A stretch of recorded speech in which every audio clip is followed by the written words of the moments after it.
Monday Night Football, Cleveland Browns, Denver Broncos. You got a team coming off a crazy emotional win who thought they'd be better than they are, and a team coming off a little bit of an underwhelming win who thought they'd be worse than they are. This is going to be a very good game, and there's a lot of really good data I have for you here. But before I get into anything for your higher or lower projections, your fantasy teams, whatever it may be, I appreciate you watching this video. Whether you're here from YouTube itself, Honor the Land socials, or my personal socials, thank you for coming in. If you haven't joined the family on YouTube already, make sure you subscribe. We passed 7K last night. I'm extremely grateful. I'm extremely blessed. Thank you guys. The support has been absolutely insane. If you like any videos like this, and if you haven't seen, make sure you check out the Thursday breakdowns. We swept our picks on that. Sunday, recording this before the game, so we don't really know how we're going to do. But you guys have shown some crazy support on those videos. Those videos have been doing really well. I appreciate you guys.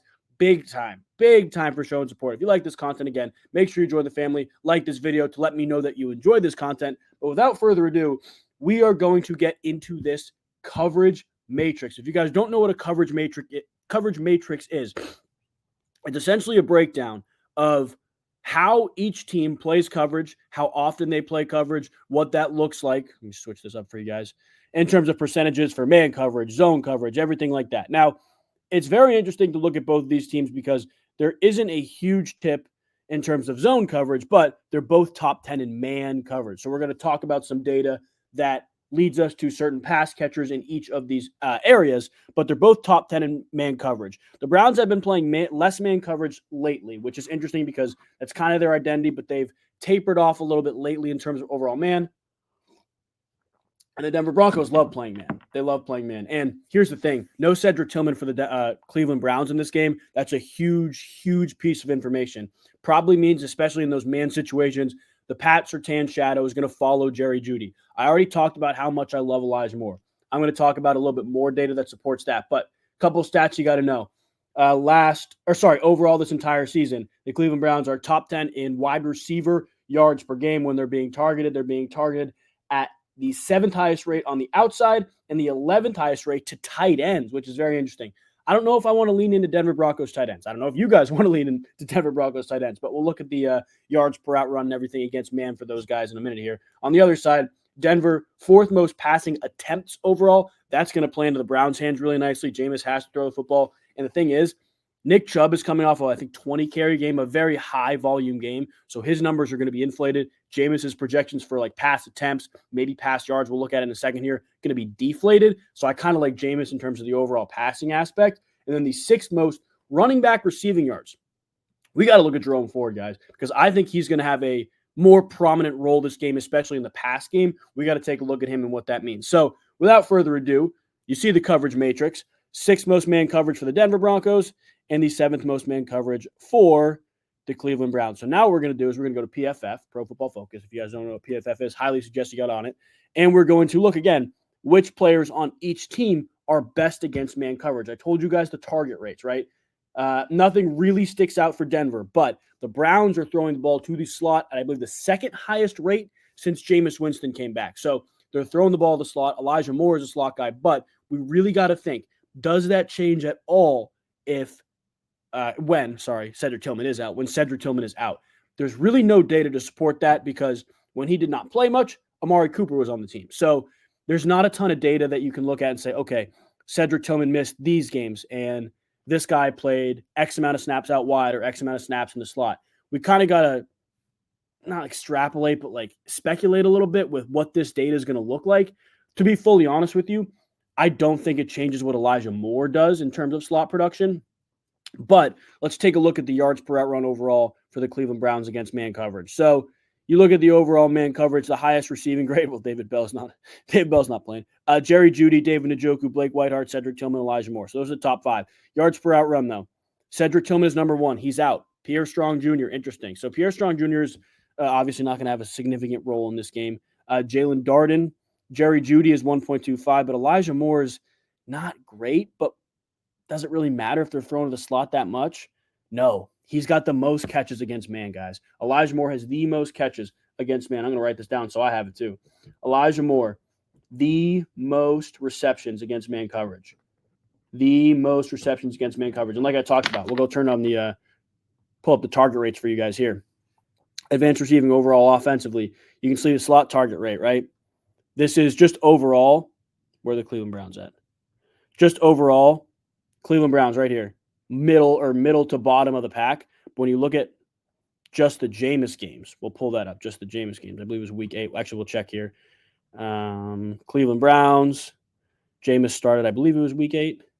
Week 8. I'm not going to talk about week 7 because he barely played. But week 8 with Jameis, like, let's pull this up. You can see the slot target rate increase. So what were they, 24th before? Now they are 5th. That just goes to show they are throwing the ball to the slot at a significantly higher rate with Jameis. They're top 5 in slot target rate offensively. And truthfully, Denver's very balanced in terms of where they allow their targets to go. They play man, wherever teams think the better matchup is in the man coverage, that's where they're going to throw. My guess is Jameis is not going to throw at Pat Surtain. And I don't know if Riley Moss will travel inside. We don't really know what that plan is, especially in man coverage. But the reality is Elijah Moore, like we just talked about, most receptions against man coverage, second most targets against man coverage. He is highly, highly efficient against man coverage. David Njoku, 8 receptions on 11 targets is not bad. But the thing is, David Njoku is always going to get his, especially from the slot. This is a team that, again, is solid against tight ends, has been solid against tight ends. We can go look at the game logs against here. Denver Broncos game logs against tight ends. Like last week, they were pretty good against Brock Bowers, but he was still targeted 10 times. Kyle Pitts was targeted only 3 times. Kelsey was targeted 12 times, 8 for 64 and a touchdown. Mark Andrews, that's interesting. I don't really know how to feel about the whole Ravens tight end situation, but you look at other guys. Brock Bowers had 8 for 97 earlier on in the year. Otton had 7 catches. The reality is David Njoku is going to get targeted. How productive is he? I don't know if I want to lean into that. Elijah Moore for me is the guy on the Browns. But another thing we talked about, right? 6th most running back receiving yards allowed in the NFL. What we need to look at now is the route participation for the Cleveland Browns out of the backfield with Nick Chubb playing. I believe Nick Chubb also came. Nick Chubb came back week 7, excuse me. So we can go look week 7 through now when Nick Chubb has been playing. Who's been running the most routes out of the backfield, and what does that production look like? Because the reality is, if the Broncos are going to force you to check the ball down in the zone scenarios, it's going to be whoever's running the most routes out of the backfield, whoever has those most opportunities, that's really going to produce in the Cleveland Browns offense. So Nick Chubb, Jerome Ford, almost exactly the same. But here's the big number. So this team rate, percentage of team backfield routes run. So 50%, 57.1% of drop back passes with Jerome Ford out there have a Jerome Ford route. 33.6%, so that's 20% less, have Nick Chubb not running a route. So sorry, 33.6% of plays have Nick Chubb running a route. That means there's a 20% difference. That 20% is when Nick Chubb is on the field staying in protection or not running a route. Nick Chubb has 1 more target, 0.01 more yards per out run or targets per out run. But Jerome Ford's more efficient in terms of overall yards per out run. We go look at the game logs now. Let's check this out for the Browns. So with Nick Chubb back, that's snap count, not game log, excuse me. With Nick Chubb back, has Jerome Ford done anything in terms of receiving production? So Chubb was back week 7. Ford, Pierre Strong had 1 for 9. Pierre Strong had 1 for 3. That was without Ford playing, though. Ford 1 for 2. 4 for 29 against New Orleans. Okay, that's interesting to note. That was a very pass-heavy game, too. 1 for 8. And that's, again, Chubb only having 1 for 1. None against New Orleans, 1 for 4. So, to be honest with you guys, the data to me isn't good enough there to lean into Jerome Ford receiving yards or Jerome Ford receptions. Like, there's not enough clear and concise data there. You don't have to freak out. You don't have to go all in on certain things. You don't have to pick 6 players for a Monday night game. Elijah Moore catches is great. Again, Denver's run defense is really good. Like, we can pull up the data here. I don't want to lean into that. I truthfully don't know if the Browns can keep it close in back-to-back games where these 20 carry games when they're averaging less than 3 yards a carry produce. Like, you look at the Broncos run defense here, 6th fewest overall yards per game. You look at attempts, 302 would be middle of the pack. So middle of the pack in terms of attempts, but yards per carry, very good. 4th fewest yards per carry. Like, to me, this is very much like the Steelers game where the advantage for the Browns is through the air, but The Broncos are better offensively, so they're going to score more points. This is not a grinded out AFC North football game. This is a good defense in Denver with a better offense on the other side than Pittsburgh at least has shown. I don't think this is going to be. I don't think it's going to be that close. Like I'm going to go. I'll look at the spread for you guys here, and I'll show you how you can get your picks here in a minute. But I really don't think it's going to be that close. You can look at the spread. Like if it's, I'm not going to look yet. I'm going to say if it's more than 5, I'd probably be on Denver. Monday night. Yeah, it's 6. So like it's a thing where Denver is a good team. They play really good defense, and their quarterback's playing good football. They're moderately healthy. The Browns are banged up. No Juan Thornhill. Jed Wills doesn't really matter. No Tillman. The Browns are banged up. I don't think they can win this game, and I think that's going to help the game flow when you look at Elijah Moore.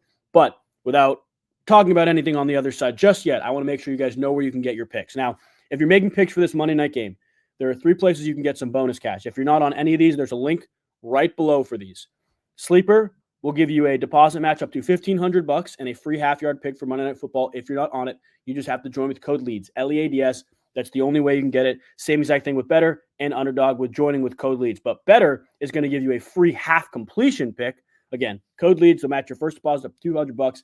Underdog is going to give you another half-yard pick, but they're going to give you a deposit bonus up to $1,000. Again, the link for all that stuff is below. And if you guys want to see exactly what picks I'm taking for Monday night, as well as just all the games, make sure you're following me on X. There's a link for that as well below. At Loeb's Lead, same handle on here. Search it up, click the link, whatever you got to do. But again, on Thursday, if you guys weren't following on there, we hit something in every single game on Thursday. Again, this is being recorded before the game's on Sunday. So we don't know how we're going to do Sunday, but I feel good about it. Make sure you guys are following down below. Make sure you get your free cash on those sites. You can get your free cash on all of them if you're not on all of them just yet. But if you're not on any of them, get your free cash. Let's talk Denver Broncos because we just talked very, very similar coverage structure, right? Both teams are going to play a lot of man coverage. Who is really good on the Broncos? Who's really good on the Broncos against man? That's what we have to see. So yards per out run against man, Cortland Sutton. That's what we like to see. Josh Reynolds, number 2. Obviously, Josh Reynolds not playing. Marvin Mims, Javonte Williams, Troy Franklin. Here's the thing, though.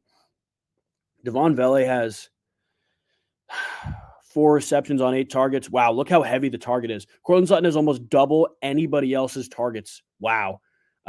We can look at zone just because the Browns have been playing more. Maybe that's where Vele's been better. But, yeah, he's been better. 22 catches against zone is pretty good. But Sutton very clearly is the man guy. Now, what did we talk about at the very, very beginning of the video? The out wide target rate for the Cleveland Browns is really, really high. Really, really high. Now, what we need to make sure we do is check out advanced receiving. Let's go here. What we need to make sure we do is check out where the Denver Broncos are throwing the football, because if it's not out wide at a decent rate, we can feel a little bit less confident, but they are top 10. Throwing the ball out wide at the 7th highest rate in the entire NFL overall all year long. Cortland Sutton, we can go look at the route distribution for the Denver Broncos. To me, you guys don't really need me to tell you this, but who has the most routes from out wide on the Denver Broncos? Not even close, Cortland Sutton. This is a Cortland Sutton game. I see him getting 12 targets. I do. But here's the interesting thing. There's always a chance somebody like that doesn't play well or produce when they're matched up man-heavy with Denzel Ward. Now, I think about some of the projections, like you can, again, if you guys aren't on Underdog, you can go on Underdog and look higher or lower for target projections. Like I'll go look right now for you guys on Underdog. The target projections for Cortland Sutton would probably be where I lean before yards or catches, truthfully. But this is a Cortland Sutton game. We just talked about it. 7th highest out wide target rate. Okay, who runs the most routes for the Denver Broncos out wide? Cortland Sutton, and it's not even close. Okay, do the Denver Broncos throw the football out wide? Yes, they throw the football out wide at the 7th highest rate in the entire NFL. Okay, well, the Browns play a lot of man coverage. Like, what does that mean? Who's good against man? Cortland Sutton, by far the most yards per out run, by far the most catches. He's the guy against man. Are the Browns allowing production in the receiver room? Yes, they are. Top 10 in wide receiver yards per game. To me, this is a big Cortland Sutton game. A big Cortland Sutton game. But I don't want to end the video there because we need to talk about the run game. We need to talk about the run game for a couple minutes because going into the season, the Cleveland Browns run defense was really good. It was this highly touted thing, and I was on it too. But Jeremiah Owusu-Koramoah, was injured, and they've been worse since he got injured.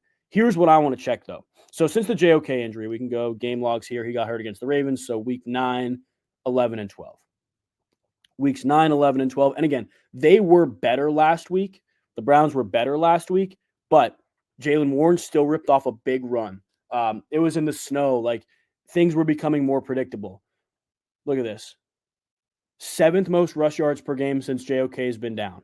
5.06 rush yards per carry. Explosive run percentage, top 5. Like, this run defense is not as good as it's been, but can you trust the Denver Broncos run offense? Here's what we're going to do. We're going to look at the Broncos run offense after we check out, see if the Browns are worse against a certain type of scheme. So 4.73 yards per carry against zone. So that's top 10. That's not great, but look at this. 6.1 yards per carry against man gap. So here's what we got to do now. We know the Browns haven't been great against the run without JOK, but we got to check out now. Are the Broncos running a certain type of schemed run more than another type? Because if they are, like, if they're running 50-something% man gap, we can feel more confident about the Broncos run game against this Browns defense than just looking at raw numbers for the entire year. We got to make sure we check out who's getting the carries too. I know the backfield can be a little scary in Denver. We got to check out who's getting the carries as well. But you look at this, like, let's go to Broncos right here.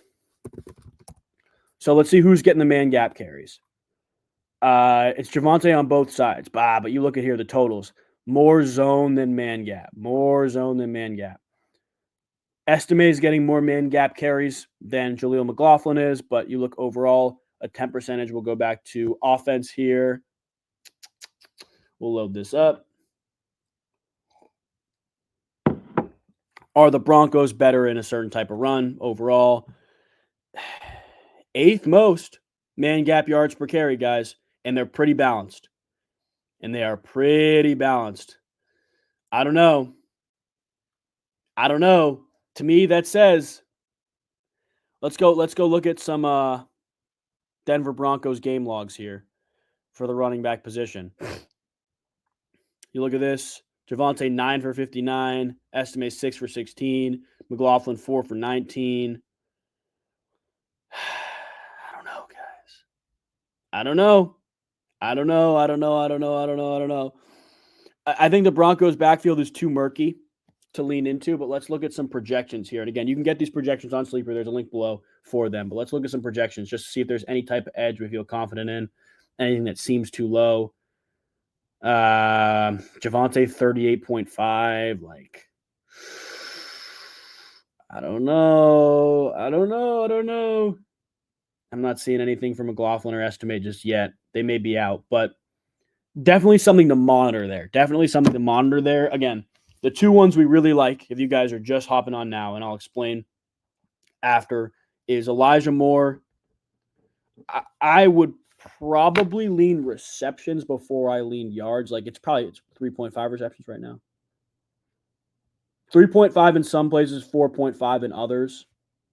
If you can get 3.5, I go 3.5, but yards is 42. So one of those two, 3.5 or 42 yards. If you want to bump it up to 4.5, be my guest. I still think it's pretty good. But Elijah Moore receptions, and again, we say this because the Broncos are top 10 in man coverage. Elijah Moore has the most receptions against man-to-man on the entire Browns roster with Jameis Winston playing quarterback. Pat Surtain is going to follow Jerry Jeudy. Elijah Moore is going to line up in the slot. Broncos are pretty balanced in terms of where they allow targets, but the Browns are throwing to the slot with Jameis, the 5th highest rate in the NFL. So I like Elijah Moore a lot. He is the slot guy. I like him a lot. But on the other side, Courtland Sutton, his projection right now, oh, man, 63 yards. Are you kidding me? I may take 70, to be honest with you. But Courtland Sutton yards. When you look at Courtland Sutton, he's been really, really good as of late. But this matchup for him, even though it's Denzel Ward, like, if he can avoid the Denzel Ward shadow, they don't follow. They play side to side, so we'll see. But Courtland Sutton running by far the most routes on the outside for the Denver Broncos, and the Broncos are throwing the ball to the outside at the 7th highest rate. That's all well and good offensively, but what do the Browns do defensively? Well, they're also top 10 in man coverage. Courtland Sutton has by far the most targets, receptions, yards per out run against man coverage, and the Browns are top 10 in wide receiver yards per game allowed, and also are top 10 in out wide target rate allowed. Teams are throwing the ball to the outside against the Browns, man coverage. Courtland Sutton's going to run the outside routes. This is a Courtland Sutton game. If I had to add one more to the slip, man, this would be tough. It would probably be Bo Nix rushing yards, just on the principle of the ability to run against man coverage. We can go look at some game logs for Bo Nix here. But let's see. Let's go here. Cleveland Browns, game logs against. So just raw numbers. And again, this is on the principle that quarterbacks run more against man, and they do. But Bo Nix rushing yards, his projection right now is 20. So 20 rushing yards. He hasn't hit in 3 straight games. But you look at past games, he's hit it in about half the games he's played. And I'm looking against man-heavy teams. Let's see if there's a difference. You know what? He's been worse against man-heavy teams than he has against the zone-heavy teams. So zone-heavy teams, Bo Nix is running better against. Man-heavy teams, he's not. Let's stay away from that. If I had to add one more, though, it'd be David Njoku. David Njoku, yards, catches, just on the principle of volume, slot rate.